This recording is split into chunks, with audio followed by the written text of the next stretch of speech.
Hello everyone, good morning and welcome back to my another new blog প্রথম পাতা। তো সবাই আশা করি ভালো আছো, সুস্থ আছো। আমিও বেশ এদিকে ভালো আছি, সুস্থ আছি। তো আজকের ভিডিওটা এখান থেকে শুরু করছি। এখন বাজে ঘড়িতে প্রায় সকাল 7টার মতো। আজকে হচ্ছে শনিবার, মিষ্টি স্কুল ছুটি। তো সেই জন্য আমি আজকে একটু ফ্রি আছি, তো তাড়াতাড়ি কাজগুলো সেরে নেওয়ার চেষ্টা করছি। আর এই রুমের মধ্যে বিছানা যদি অগোছালো থাকে তাহলে রুমটাই একদম বেকার লাগে দেখতে। তো সবার আগে বিছানাটাকে রেডি করে দিচ্ছি। আর অন্যদিন আজকে যেহেতু মিষ্টি স্কুল ছুটি আছে, আর ওই কারণে সে পড়তেও বসেনি, এদিক ওদিক ঘুরছে। অন্যদিন যেহেতু মিষ্টি পড়তে বসে, কখনো কখনো ও এমনিই পড়তে বসে যায়। তারপর আমি কিন্তু বিছানাটাকে পরিষ্কার করে দিই, না হলে তার আগেই আমি পরিষ্কার করে রাখি। তো বিছানা না পরিষ্কার করলে ঘরটাই একদম বাজে লাগে, যেন অগোছালো জঙ্গল লাগে। এখন তো ঠান্ডা পুরোপুরি চলে গিয়েছে, বলতে গেলে ফ্যান লাগে, আর ফ্যান চালালেই ঠান্ডা লাগে। আর ঠান্ডা লাগে তখন ব্ল্যাঙ্কেট থাকে দরকার হয়। ভেবেছিলাম ব্ল্যাঙ্কেট আরও রেখে দেবো, আর একটা যেহেতু রেখেছি যাতে সবার করে হালকা করে হয়ে যায়। গরমটা তো সেরকম একটা পড়েনি, আর ঠান্ডাটাও নেই। আর আমার মেয়ের ফ্যান ছাড়া চলে না, এখন থেকে ফ্যান তো দিতেই হবে। আর ফ্যান দিলে বেশ একটু ঠান্ডা লাগে, আর সে কারণেই ব্ল্যাঙ্কেটটাকে রাখা। আর এরা সবাই ফ্যান চালিয়ে ব্ল্যাঙ্কেট গায়ে দিয়ে ঘুমাতেই বেশ ভালোবাসে। আর দেখো, আজকে আমি একটা ফ্লিপকার্ট থেকে এই যে র্যাকটা দেখছো, এটা অর্ডার করেছিলাম, সেটা আজকে এসেছে। আর র্যাকটা মেনলি নিয়েছি ওই মিষ্টির জামা কাপড়, ছোট জামা কাপড় যেটা আলনায় রাখা যায় না, এদিক ওদিক ছড়িয়ে যায়, তো সেইগুলোকে সুন্দর করে ভাঁজ ভাঁজ করে রাখার জন্য নিয়েছি।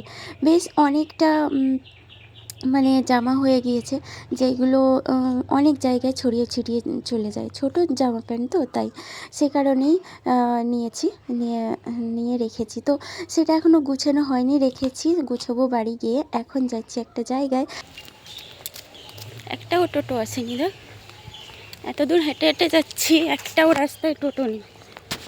কি বল?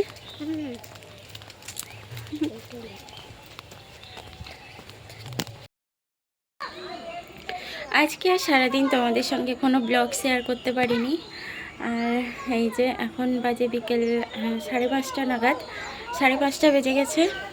তো এখন থেকে কি করছি সেটাই শেয়ার করব। আর সকালে এমনি ছোটোখাটো একটা ক্লিপ নিয়েছিলাম। তো আমার হাজব্যান্ড আবার এখানে মটর ভিজিয়ে রেখে দিয়ে গেছে, তো সেটা আজকে রাত্রিবেলা ঘুগনি করব। ওই চানা মটরগুলো, সেগুলো একটু টমেটো, আলু, আদা, জিরে দিয়ে, আজকে যেহেতু নিরামিষ শনিবার, তো সেটা দিয়েই রান্না করব। আর শরীরটা আজকে অতটা খারাপ নেই, ভালো লাগছে। ওই গ্যাসের সমস্যা হয়ে যাচ্ছিলো, গলা জ্বালা করছিল, অ্যাসিডিটি সামথিং। তো আজকে সেরকম কিছু হয়নি। আর এখনও ভালো আলো আছে, দিনের আলো বেশ ভালোই আছে। এই যে অতগুলো চানা ভিজিয়ে রেখে দিয়ে গেছে, এগুলোকে সেলাই বলছি, আমিও কি বলি। এগুলোকে সেদ্ধ করতে হবে, মা সেদ্ধ করে দেবে। তোর পাপা আমাকে ভালোবাসে না, আমার জন্য কিছু আনেনি। ফুচকা এনেছে খালি তোর জন্য আর ইয়ের জন্য, বনুর জন্য না। হ্যাঁ, কিও আমাকে ভালোবাসে না? তা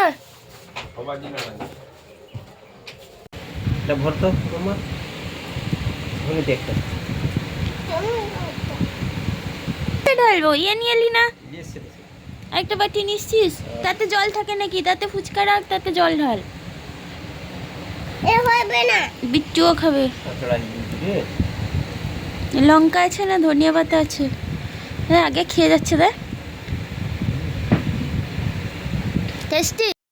আমি একটু উঠে গিয়েছিলাম, এসে যখন দেখি মিষ্টি সব ফুচকা খেয়ে নিয়েছে, শুধু আলুগুলো রেখে দিয়েছে। আর আমি এখন আলুগুলোকেই খাচ্ছি। আর আলুগুলোকেও না সুন্দর টেস্টি বানিয়েছে, মশলা, কাঁচা লঙ্কা, ধনিয়া পাতা, ছোলা দিয়ে এত সুন্দর করে বানিয়েছে। আলুগুলোকেও ফেলছি না, ওই টক জলটাকে ফেলে দিয়েছি।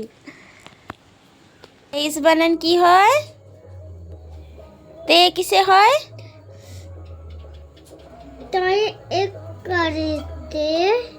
তয়কারেতে ইস হস্যই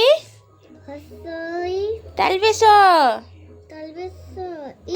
তেইশ। 2 10 4 কি হয়? 24। 24 বানান কি?